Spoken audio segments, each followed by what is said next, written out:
What is up? What is going on, everybody? I am back with the Mariners post-game video for yesterday's game.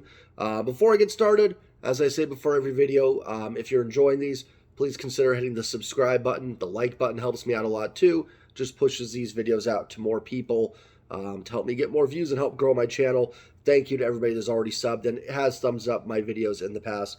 Truly means a lot to me, and I appreciate it. So yesterday, I wasn't able to make a post game. I didn't get home till like 9:30, 10 o'clock. It's always tough to do the video, then upload it. Doesn't get uploaded till midnight. So I was like, you know what? Let's just do it tomorrow. The Mariners have an off day today, so I'll talk about the game against the Rangers. The Mariners lose 4-3. They fall back under 500 to 18-19, and they lose the series to the Texas Rangers in the process. The only thing frustrating to me about this game, a couple things. It's another one-run loss. The Mariners fall to 4-11 now in one-run games on the season. I said it on Twitter that, because some people say, oh, the Mariners have lost their one-run magic this year that they've had the last 2 years. The Mariners don't need to be magical in one-run games. They just need to be 500 in one-run games. I mean, imagine instead of 4-11, they were 6-9. They would be 20-18, or 20-17, beg your pardon. And I think we'd all feel pretty good at 20-17. 37 games in, Houston's not off to a great start. Texas playing pretty well, but you'd be within range there. Nothing to be too concerned about. And I don't know if we're too concerned at 18-19 either. But I think where right now everyone feels kind of like, oh, come on, when are they going to get going? At 20-17, we'd all feel pretty optimistic that they're off to a good start. So the margin of error is so thin, and especially in baseball, despite there being so many games, the margin of error in these close games and between winning a couple of them and losing a couple of them is so small. And it's also the difference in this team being off to a good start instead of more of a mediocre start that they're off to. So that alone, they don't need to have that magic. They just need to be a little bit better in one-run games, and I think they will be. I've talked about it many times before, that one-run games can have a lot of luck factored into them. Now, I want to be clear, as I've said several times, that doesn't mean that every one-run game the Mariners won over the last 2 years was just all luck. They weren't just good in those games because of luck. There's a lot of baseball stuff that is involved in that that matters, and that's the same this year. The Mariners being 4-11 doesn't mean that just, oh, they're unlucky, everything's been fine, and that's that. There is some poor baseball being played within those one-run games, but they're also not getting a lot of the breaks as well. So you factor that all together, and it kind of creates that perfect storm that the Mariners are stuck in right now a little bit in these one-run games. And I know I mentioned it in past videos before as well, but I think you can see that one-run games are not just about bullpens either. The notion was the last 2 years the Mariners were better in those games because their bullpen was so strong. And while, yes, a good bullpen helps, everything helps to win close games. Good offense helps, good bullpen helps, good starting pitching helps. Like, it all factors in. So, yes, the bullpen was a factor. But the notion that just their bullpen was better, therefore they were winning all those games, and that's the only reason, it goes deeper than that. Because the bullpen's been pretty decent this year. In fact, it's been really good. And they're 4-11 in one-run games. So there's other factors that go into that as well. So hopefully they can get that part of everything turned around and get things going. But definitely disappointed to see them at 4-11. The good news is, like I said, they don't have to be miracle workers. I'm not expecting them to be 11-4, but make it 6-9. You know what I mean? Like, obviously they can't. They've already lost the 11 games, but you guys know what I mean. Just get a couple of them to go your way, and I think they'll be okay. Let's look at the box score. Luis Castillo went 5 innings, 8 hits, 3 runs, 3 earned, 9 strikeouts, no walks. He did hit a batter through 98 pitches. It's hard to say Castillo wasn't good. He had 9 strikeouts, no walks, and one hit by pitch. Anytime you roll that out there, you were probably pretty decent. He ran into a little bit of trouble in the second and third inning. In fact, gave up all the runs in the third inning.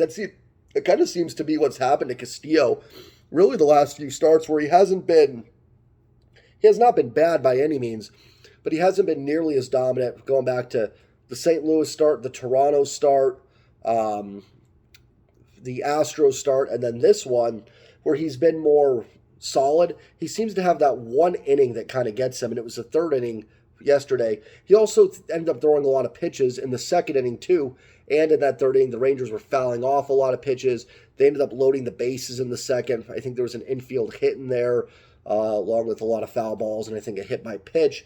So that kind of forced him to get out after 5 innings and not be able to go deeper into the game with all the foul balls and stuff that the Rangers were able to hit. Like I said, they really, after a real quick first inning, ran up Luis's pitch count pretty quickly there. I thought he was fine. I feel like I'm saying that a lot with guys. Anytime you have 9 strikeouts, no walks, I think you're doing something right as a starting pitcher. 8 hits is a lot, but I don't know if all of them. And it's hard to go back. I don't remember everything from yesterday. I know Nathaniel Lowell hit one. Nathaniel Lowell. I always want to say Lowell for some reason. Nathaniel Lowe hit one into the gap that was pretty hard hit. But a lot of it, I think, wasn't super hard contact. So, Luis is fine, but it has been the last few starts. He hasn't gone as deep into the games, and he does seem to have that one inning, the Yordan Alvarez home run inning against him on Friday. There was, I think the Cardinals had that one big inning where they scored 3 or 4 runs against him. I don't remember which one it is, so there's something there where he's got to try and, limit that damage. You don't want that to happen. But he was good enough to win the game yesterday, too. He was fine. Luis Castillo was just fine yesterday. You'd like to see him be able to go a little bit deeper into the game, and you'd like to see the offense back him up a little bit more. Matt Brash, 2/3 of an inning, 3 hits. Again, Brash continues to just get BABIP to death. I don't want to sound like I'm just making excuses for every time Matt Brash comes in, gives up a run, and it's not his fault because he got BABIP'd, but the guy has 33 strikeouts to 6 walks. That alone, just from that stat alone, is a good reliever. There's no reason Matt Brash's ERA should be 5.4, and it's not going to be. He is going to have a run here somewhere where he has 12 shutout appearances in a row. Now, there are moments to come in, and I feel like a broken record. I guess when you do a recap every day, especially with baseball, you're going to sound like a broken record. If I'm going to do 100, it's going to be 160 because I missed 2. But if you're going to do 160 recaps, there's going to be, times when things happen the same. But I just feel like a broken record with Brash. He's going to get on a streak. And then, the command has moments where it's not there. And I think that might prevent him from ever being Mariano Rivera elite or something like that. But there's no reason that Brash ERA should be in the 5s. Every hit against him is finding a hole. Now, I didn't think he was amazing yesterday. He still gave up the hits. He was not at his best, but overall, he's okay. He's going to be fine. I wouldn't be shocked at all if at the end of the year he is the Mariners' top relief pitcher or one of the top 2. Gabe Spire did a nice job. Pitched 3rd inning on a strikeout, 1-10, shutout inning. Good job for Chris Flexen, actually. Shutout inning, gave a hit, struck out 2. That's good to see.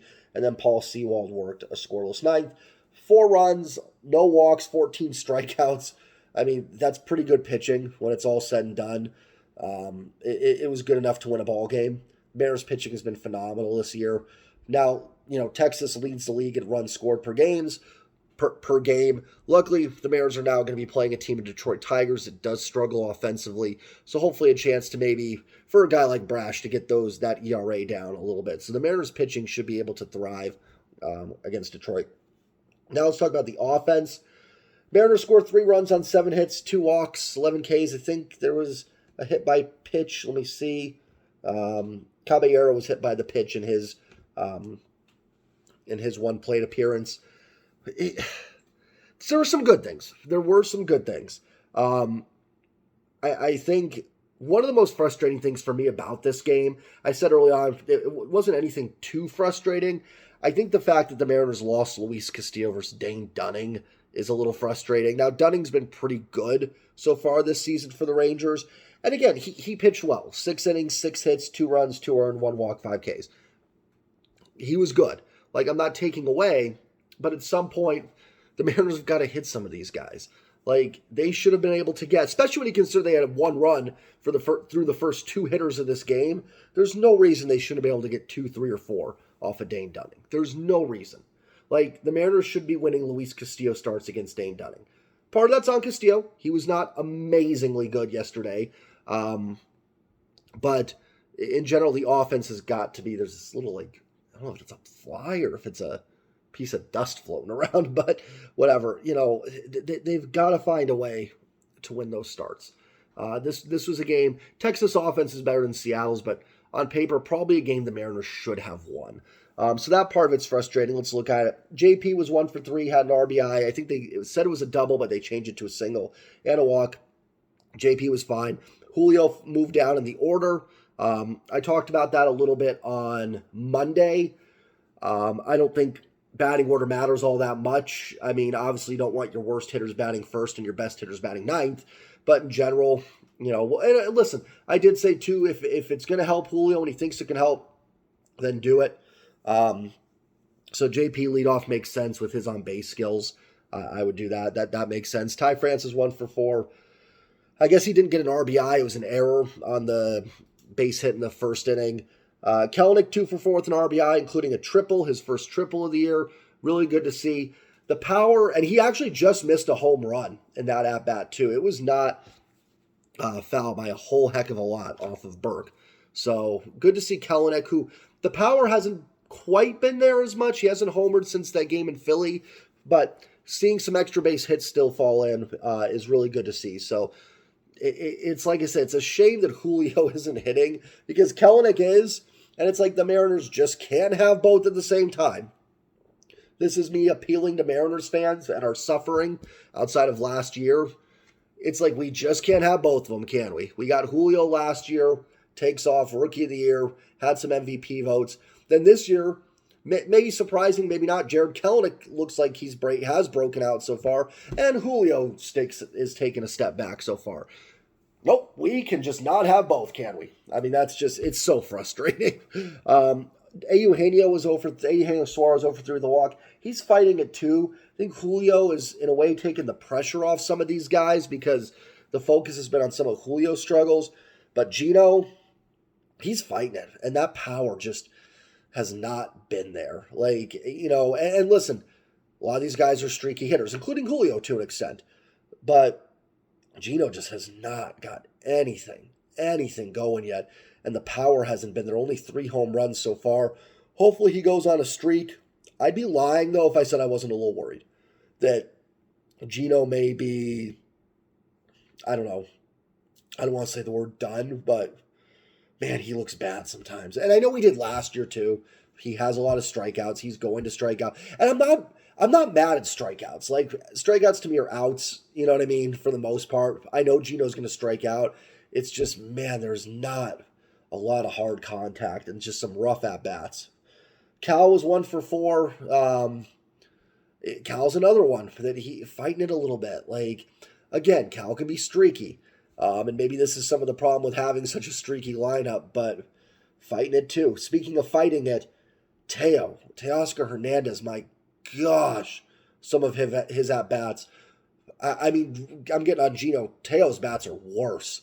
At-bats are worse. Like, just the breaking balls away. Teo's in one of those slumps where you watch him and you watch a player and you go, I don't know how he ever has, like, a home run.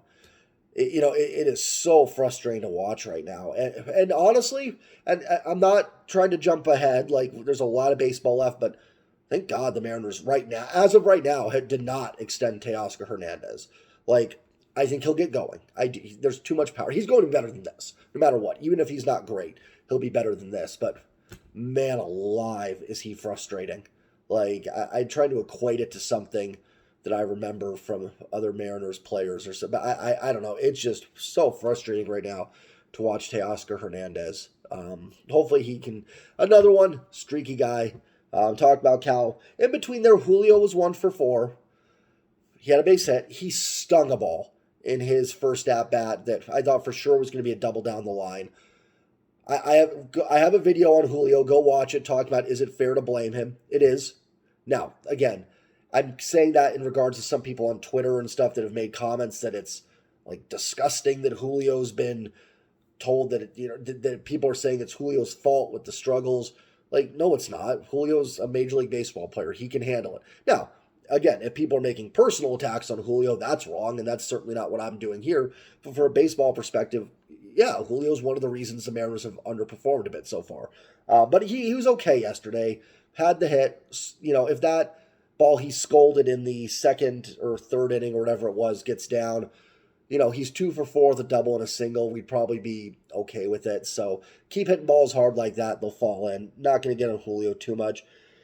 A.J. Pollock was 0 for 4. Looked like he was heating up a bit in Oakland, but now he's kind of back to struggling. It looked like maybe he was getting it going a little bit, but now kind of just, hasn't done it yet. Colton Wong was 1 for 2, and Caballero was hit by a pitch in his one at bat. I'm a broken record, but the offense has to get going. Like, the Rangers bullpen is not great.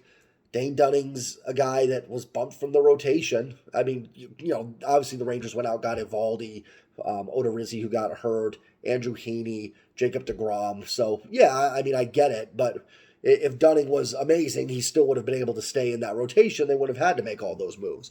So there's no reason that the Mariners shouldn't have been able to claw a couple runs against him.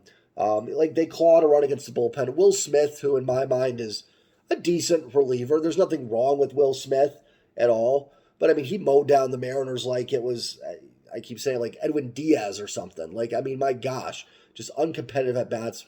The Mariners should be able to get a base runner against Will Smith, especially with Julio, Teoscar, Pollock, 3 righties against lefty. There's no reason that they couldn't have at least gotten something cooking in the 9th inning. But just some feeble at-bats. I mean, it's tough right now because it really comes down to, in my opinion, the big 4 that we've talked about. Gino, luckily Ty France is heating up. That's good. JP continuing to hit well. But what if JP drops off? What if JP reverts a little bit to last year? Now, as I've said in previous videos, the good news for the Mariners is they're only a game under 500. And Gino, Cal, Julio, and Teoscar are all OPSing in the 600s. Like, these are all guys, and no one's asking for career years. Right now, just give me what you did last year. If they do that, this team should be fine. There is enough offensively to make this work. There is. And, again, the notion that this is because Jerry and Justin didn't add enough pieces, it wouldn't have mattered. If these guys continue to struggle, Gino, Cal, Julio, and Teoscar, it would not have mattered what the Mariners done this offseason. Unless your plan was to sign every single free agent and be able to bench Julio with Mike Trout or something, there is nothing the Mariners could have done this offseason to offset those guys taking a step back. Now, if they all fall and you want to get on the front office or maybe they didn't set something up right or have the right code, whatever it may be to get those guys playing better, then fine. I mean, that might be a legitimate criticism, but the notion that some off-season addition was going to offset these guys struggling is just ridiculous. They could have signed, like I said, unless your plan was to have, Mike Trout and Shohei Ohtani in a trade just sit there on the bench for when Teoscar struggles or something, then, I don't know what you want them to do about it. So, good news is they're only a game under 500. 3-3 homestand, not great, but not bad.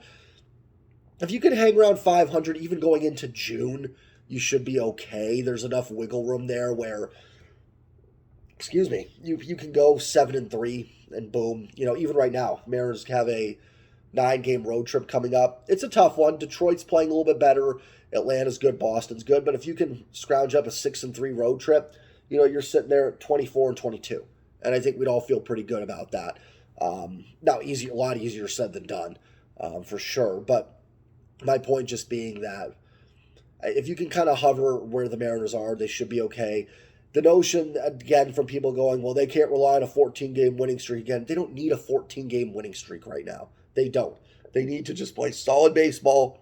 They've won since the last Blue Jays game, because the Blue Jays led into Oakland 4-0, 6-1, 6-2, 7-2. I think they're still 7-3 in their last 10. Do that again for the next 10 games. You go 7-3 every 10 games, this team's going to be fine. So, but in order to do that, the offense is going to have to start hitting a little bit better. Will the pitching take a step back? Probably. Eventually, someone's going to get rocked. You know what I mean? One of these guys is going to have a rough start. So it would be nice if the offense could start backing them up a little bit. I think they will. I can't imagine all four of those guys I talked about just continuing to have bad years. Julio's too good. Teo's got too much pop.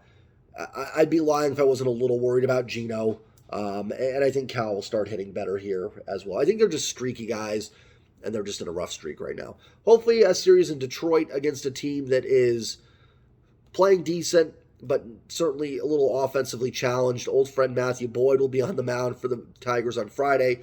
Marco goes for the Mariners, so they'll have Marco, Bryce Miller, and Logan Gilbert going in that series as well. I'll try to be back tonight with a Seahawks schedule recap. Look over the Seahawks schedule. I think most of it's out already, but I'll break that down, what it means and what can we expect from them heading into next season.